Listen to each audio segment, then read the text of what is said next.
मैंने बहुत बच्चे किडनैप करवाए हैं। एक तो बहुत बड़ा है जो तेरे काम का है, आज ही तेरे पास भेज दूंगा। उससे बहुत काम लो, उसी की रकम दोगुनी देनी पड़ेगी। रोशन भाई, मेरा तो दिमाग ये काम कर रहा है, इस गांव के सारे बच्चे लाला के पास भेजना चाहिए। हाँ, ऐसा ही होगा। ये तुम्हारा ख्वाब कभी नहीं पूरा होगा। साला तुम रोकेगा?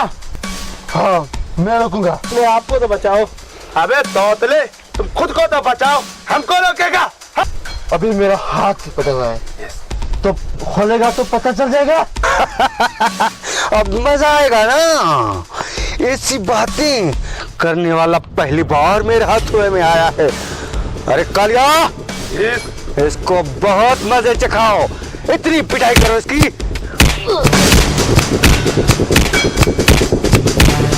बाबू भाई, अपन कह रहा है इसको इधर ही टपका ले। बस इतना नहीं मारो, इसके 2 करोड़ मिलने वाले हैं बेवकूफो।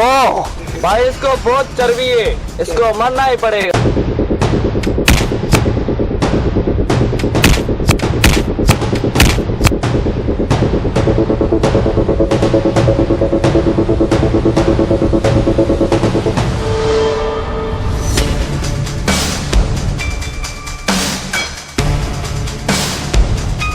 साला तो खुद मारने के लिए आ गया।